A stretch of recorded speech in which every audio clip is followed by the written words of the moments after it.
I can't believe you ordered that.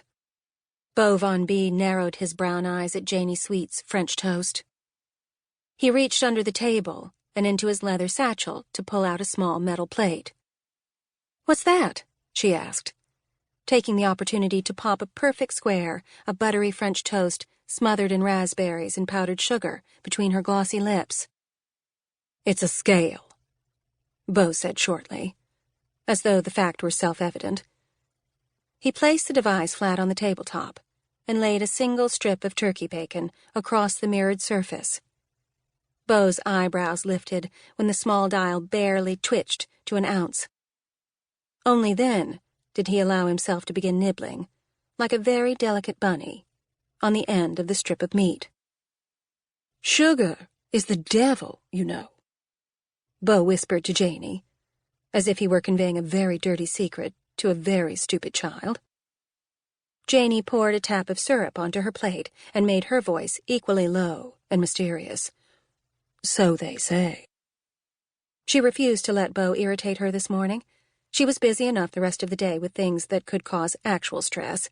A couture dress fitting with that bothersome model with the high-pitched voice, a meeting with investors about brand expansion in Asia, and yet another call with her divorce attorney to finalize the details of the fairly large settlement she'd soon have to hand over to her almost ex-husband. Beau continued his lecture on the merits of eliminating sugar from one's life. Her business partner loved few things more than telling other people how they could improve themselves. "Not everyone totally gives up sugar. I did, of course. It was the right thing to do. Sugar is just a health food faker and a big tummy maker," Beau expounded. "But I do know a lot of people who are just giving up on recreational sugar these days. Maybe you should think about trying that."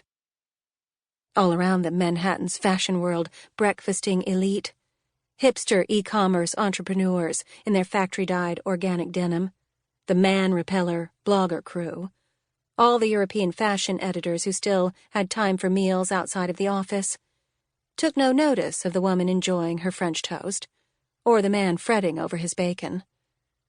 The Horse Feather was the kind of place you came to for breakfast if you wanted to be seen eating breakfast, not if you wanted to enjoy it.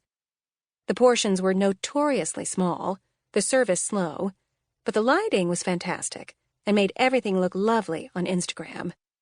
It was Beau's favorite restaurant for that very reason. His #avocado toast posts from here always got more than 1,000 likes. It didn't matter that he never actually ate it. No one ate it. The decor of the Horse Feather could best be described as hunting lodge chic. Along one wall sat shelves of succulents, while tasteful taxidermy adorned the exposed, whitewashed brick. 2 full-sized Joshua trees, imported from Southern California, took up residence in each western corner. The once wooden floor was painted a shiny white to match the exposed beams overhead. Paparazzi regularly waited outside to catch a shot of Gwyneth Paltrow or Amal Clooney walking through the grand wooden barn doors. "Recreational sugar. You say that like it's a drug, Beau." "Sugar is a drug," Beau insisted with all the seriousness of Nancy Reagan. He'd only eaten half the strip of bacon before putting it onto the saucer next to his triple espresso. She wondered why he'd bothered to order the bacon at all. "Janey Boo, we need to talk." "I'm listening," she said, letting an edge creep into her voice. Beau only brought out the baby talk when he wanted to discuss something she'd find irritating. "Have you seen this morning's Fashion List Daily yet?" She hadn't. She'd taken an Ambien. Okay, maybe an Ambien and a half last night, which caused her to wake up just 10 minutes before this breakfast was supposed to take place, forcing her to forego her morning inspection of FLD, Twitter, Instagram, The Skim, and the Wall Street Journal.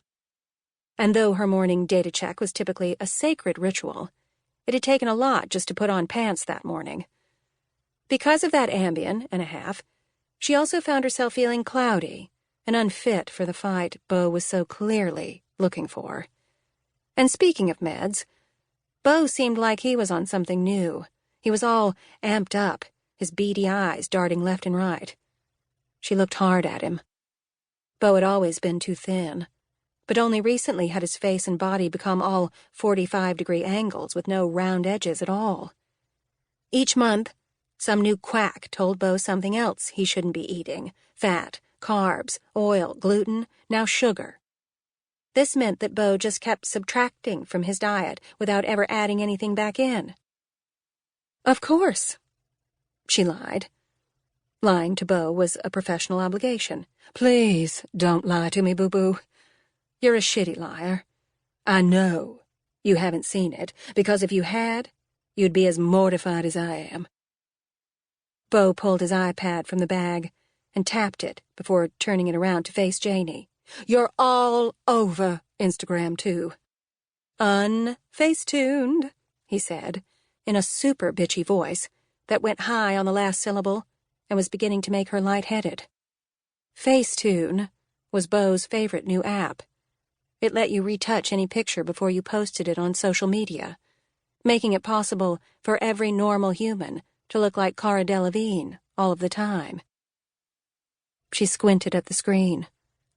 This particular photo of Janey must have been taken at a show for a capsule collection for Stone Fox Bride yesterday morning. The presentation had been packed, since everyone was obsessed with Stone Fox and their genuinely foxy founder, Molly Guy, so even the snooty fashion editors, who couldn't give a damn about what was happening in the bridal world, accepted the invite.